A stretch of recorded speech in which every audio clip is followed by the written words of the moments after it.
Assalamualaikum warahmatullahi wabarakatuh. Saya Lydia Puspita Dewi Hermawan Putri, peserta PJJ Balai Diklat Keagamaan Provinsi DKI Jakarta, akan menyampaikan sharing mengenai resolusi konflik.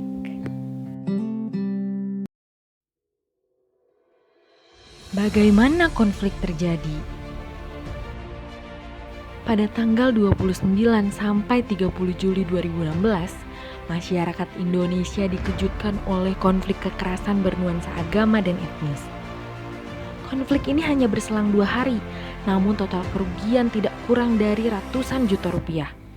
Total ada 11 bangunan termasuk wihara, yayasan sosial, bahkan balai pengobatan juga rumah penduduk keturunan Tionghoa dirusak dan dibakar.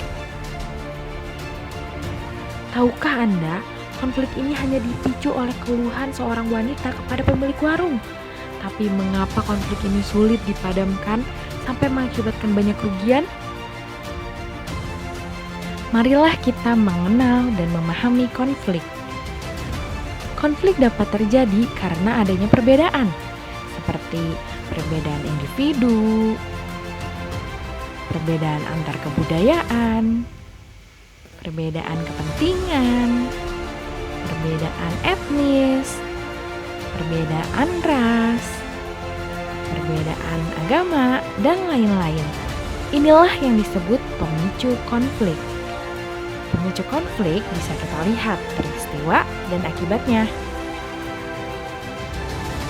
Tetapi ada faktor lain yang mendasar, yaitu akar konflik. Pada kejadian, akar konflik biasanya tidak mencuat ke ruang publik.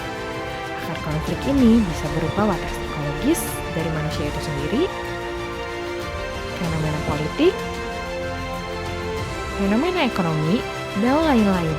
Selama akar ini masih ada, maka konflik akan sulit dihilangkan.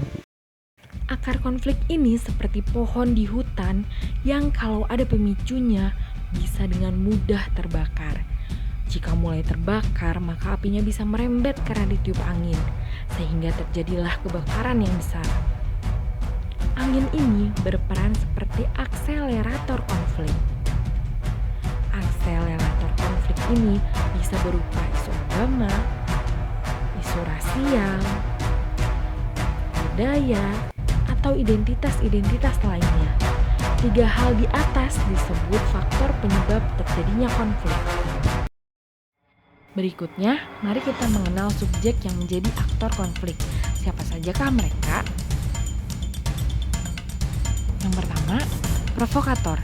Provokator cenderung memiliki makna yang negatif, yaitu aktor yang berperan sebagai penghasut untuk membuat situasi menjadi panas sehingga terjadi sesuatu yang tidak diinginkan. Dia memberikan informasi yang seringkali menyimpang.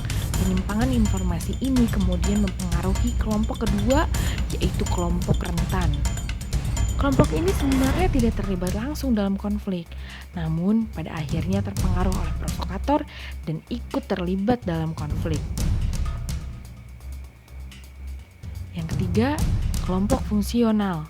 Kelompok ini bertugas untuk mencegah meluasnya konflik. Jika kelompok fungsional terlambat beraksi, maka konflik akan terus merembet ke kelompok-kelompok rentan, sehingga konflik akan semakin meluas.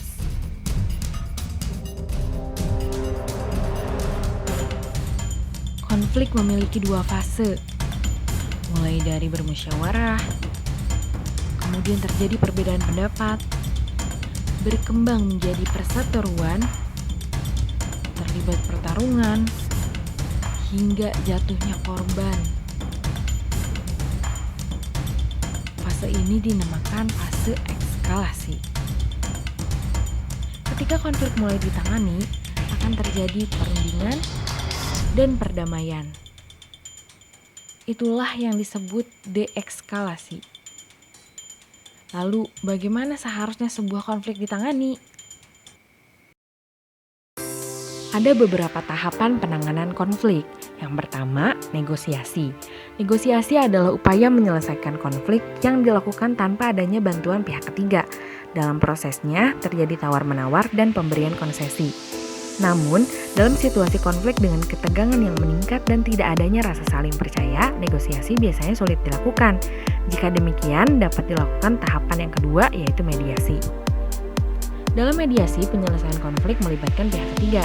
Mediasi lebih cocok dilakukan dalam situasi ketegangan yang masih kuat antar pihak yang berkonflik sehingga sulit mendapatkan kesepakatan. Berikutnya, fasilitasi.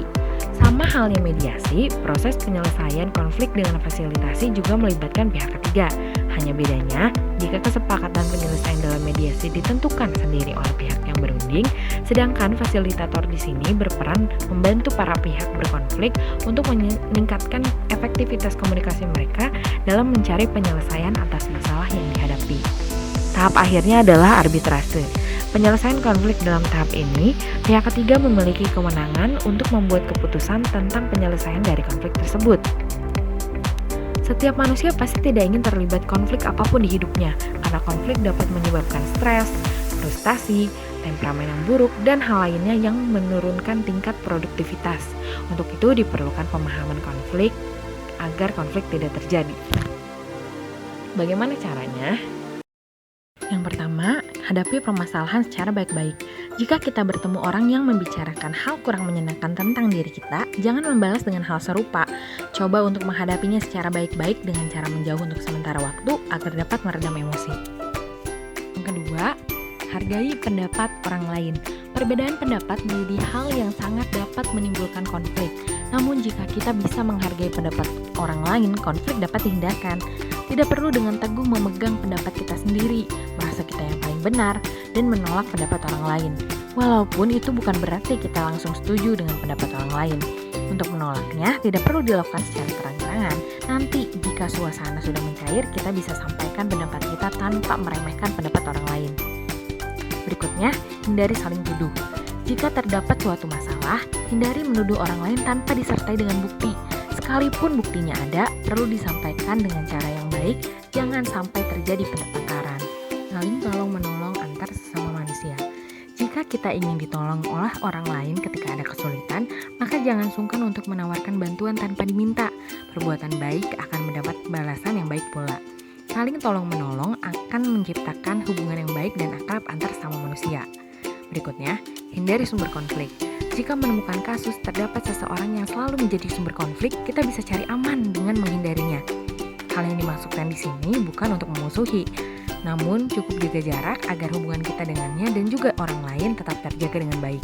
Juga untuk menghindari agar kita tidak menjadi sasaran berikutnya. Yang terakhir, saling terbuka. Sikap saling terbuka penting untuk menjalin keharmonisan sama manusia agar kita dapat memahami kondisi masing-masing. Keterbukaan juga berguna untuk membangun komunikasi yang baik. Konflik memang tidak bisa dipisahkan dari kehidupan kita.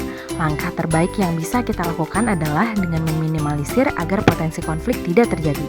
Dengan demikian, kita dapat turut serta dalam menjadikan Indonesia bangsa yang rukun dan damai. Sekian presentasi yang dapat saya sampaikan. Wassalamualaikum warahmatullahi wabarakatuh.